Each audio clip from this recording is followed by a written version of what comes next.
हाजिरी लेते समय आयशा अचानक गिनती के बीच में ही रुक गई, क्योंकि वो साफ देख सकती थी कि कक्षा में 29 नहीं बल्कि 30 विद्यार्थी बैठे थे। ये अजीब था, क्योंकि सभी जानते थे कि उस दिन एक विद्यार्थी अनुपस्थित था, यानी कुल संख्या 29 ही होनी चाहिए थी। कक्षा मॉनिटर सबा, जो पास ही खड़ी थी, ने तुरंत शिक्षक से इसकी पुष्टि की और शिक्षक ने भी यह सत्यापित किया कि हां, आज की गिनती 29 ही है। उलझन दूर करने के लिए दोनों ने दोबारा गिनती शुरू की, लेकिन इस बार आयशा ने 30 संख्या जोर से बोलने की हिम्मत नहीं की, क्योंकि तब तक वो समझ चुकी थी कि उस कमरे में मौजूद 29वां व्यक्ति वास्तव में कोई इंसान नहीं था, बल्कि एक आत्मा था। सच ये था कि आयशा के भीतर हाल ही में एक अजीब सी क्षमता विकसित हो गई थी। वो अपने आसपास आत्माओं को देखने लगी थी। उसे खुद भी नहीं पता था कि ये शक्ति उसे कैसे मिली, लेकिन अब ऐसा लग रहा था जैसे वो दुनिया को एक बिल्कुल अलग नजरिए से देख रही हो। ऐसा नजरिया जिसे शायद ज्यादातर लोग वापस कर देना पसंद करेंगे। अपने आसपास के लोगों द्वारा पागल या अजीब समझे जाने से बचने के लिए वो हमेशा सामान्य दिखने की कोशिश करती थी, जो दिन ब दिन मुश्किल होता जा रहा था। स्कूल के बाद जब आयशा बस में घर जा रही थी, उसकी नजर अचानक उसके सामने वाली सीट पर पड़ी, जहां एक बेहद डरावनी आत्मा आराम से बैठी थी, जैसे उसने टिकट लिया हो। ये दृश्य देखकर आयशा की आंखें डर से फैल गईं। उस असहनीय आत्मा से बचने के लिए वो बीच रास्ते में ही बस से उतर गईं और सड़क किनारे बैठ गई। अब कोई और रास्ता न देखकर उसने अपने फोन पर खोज शुरू की। जब आपको भूत दिखे तो क्या करना चाहिए? एक वीडियो बनाने वाले ने आत्मविश्वास से जवाब दिया, बिल्कुल भी मत डरिए, बल्कि भूत को जोर से और सख्ती से डांटिए। कहा जाता है कि भूत खुद डर जाएगा और भाग जाएगा। आयशा ने वो वीडियो 2 बार देखा, थोड़ा सा साहस जुटाया और घर की ओर चल पड़ी। लेकिन वो ज्यादा दूर नहीं गई थी कि उसके सामने एक छोटा सा भूत आ गया। आयशा ने किसी तरह अपने दिल की धड़कन को काबू में रखा, आंख मिलाने से बची और चुपचाप निकलने की कोशिश की। लेकिन जब उसने पीछे मुड़कर देखा तो वो छोटा भूत उसे बिना पलक झपकाए घूर रहा था। तब आयशा ने तय किया कि अब उस वीडियो की सलाह अपनाने का समय आ गया है। उसने अपनी पूरी हिम्मत जुटाई, भूत की आंखों में देखा और कहा, मुझे कम मत समझो, मैं तुम्हें साफ देख सकती हूं। और फिर उम्मीद के मुताबिक वो डर के मारे चीख पड़ी और उल्टी दिशा में भाग गई। छोटा भूत जैसे इसे खेल का निमंत्रण समझकर पूरी रफ्तार से उसके पीछे दौड़ने लगा। सौभाग्य से आयशा का घर पास ही था, और जैसे ही वो अंदर घुसी, भूत दरवाजे पर ही रुक गया। आयशा ने राहत की लंबी सांस ली। उसने फिर अपना फोन उठाया और भूत भगाने वाले और वीडियो देखने लगी। इस बार एक अलग व्यक्ति कह रहा था कि भूत पर चिल्लाना जीवन की सबसे बड़ी गलती है। इससे वे और उत्साहित हो जाते हैं और आपका पीछा करते हुए घर तक आ जाते हैं। ये सुनकर आयशा चिंता से ठंडी पड़ गई। उसने घबराकर ऊपर देखा, और सच में वो छोटा भूत अब उसके बैठक कक्ष में आराम से बैठकर दूरदर्शन देख रहा था। हालांकि उस व्यक्ति ने एक उपाय भी बताया, अगर भूत दिखे तो ऐसा दिखाओ जैसे आपने कुछ देखा ही नहीं। आयशा ने यह सलाह मानने का निश्चय किया। भूत चाहे जितना कूदे या डराने की कोशिश करे, उसने ऐसा व्यवहार किया जैसे वहां कोई है ही नहीं। अगली सुबह स्कूल जाते समय आयशा ने सड़क के बीचों बीच एक और आत्मा को झुके हुए सिर के साथ बैठा देखा। खुद को शांत रखने के लिए उसने कानों में यंत्र लगाए, संगीत चलाया और नजरें जमीन पर टिकाकर चलने लगीं, ताकि किसी को पता न चले कि वो क्या देख रही है। लेकिन कुछ ही पल में उसकी यह धारणा टूट गई। वो कोई भूत नहीं था, बल्कि एक जीवित बुजुर्ग व्यक्ति था जो सड़क पर झुका बैठा था। उसे भूत समझकर कुछ अनुचित कह देने के कारण आयशा को उनके गुस्से का सामना करना पड़ा।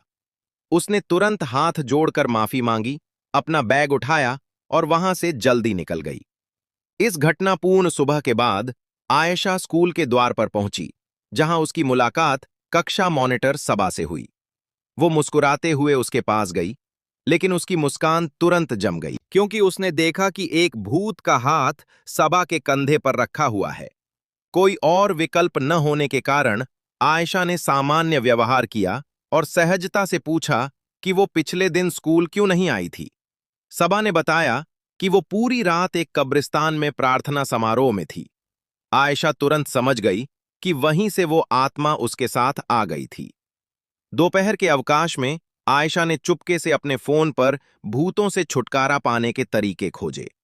उसने पढ़ा कि नमक और जप माला पास रखने से आत्माएं दूर रहती हैं।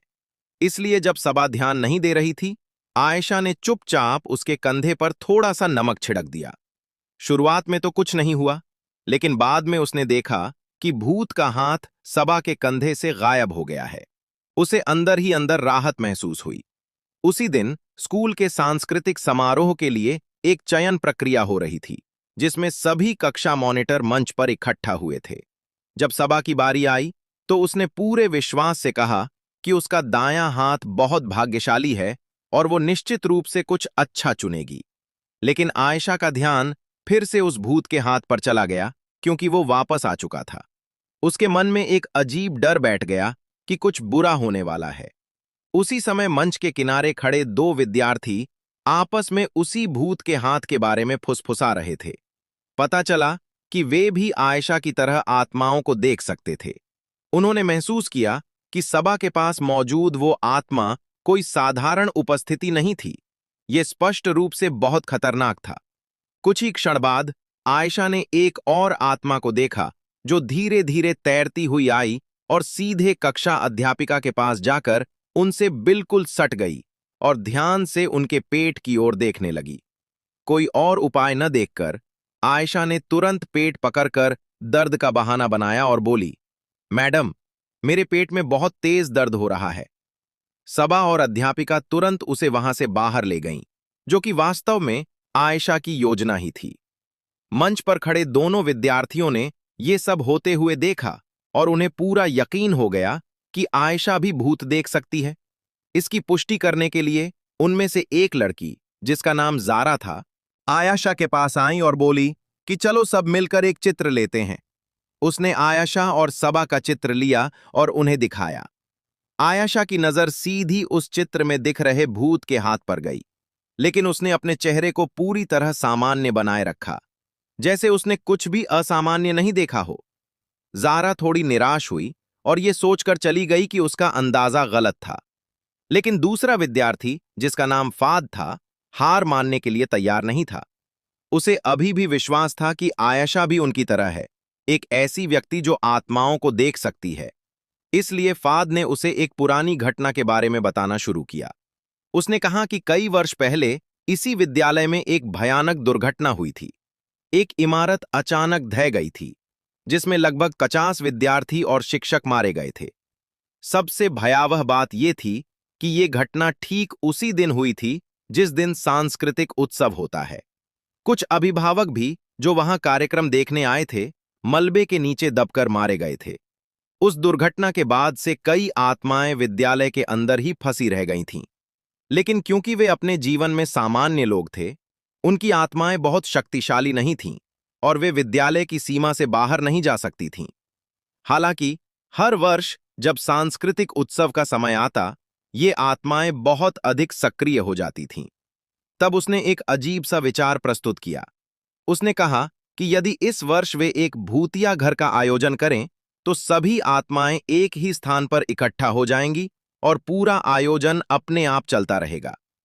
आयशा को समझ नहीं आया कि फाद उसे ये सब क्यों बता रहा है, लेकिन उसे महसूस हुआ कि उसका इरादा बुरा नहीं है। इसलिए स्कूल के बाद वो बाजार गई और एक जपमाला खरीद कर लाई, जिसे उसने सबा को ये कहकर दे दिया कि ये उसके लिए सौभाग्य लाएगी। सबा ने खुशी खुशी उसे अपनी कलाई में पहन लिया, लेकिन जैसे ही उसने उसे पहना, धागा टूट गया। आयशा तुरंत समझ गई कि यह बहुत बुरा संकेत है।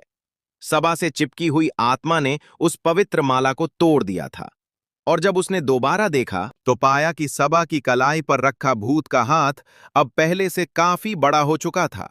ये देखकर आयशा ने तुरंत कार्रवाई की। बिना एक पल गवाए उसने सबा का हाथ पकड़ा और उसे पास के एक छोटे मंदिर की ओर ले गई।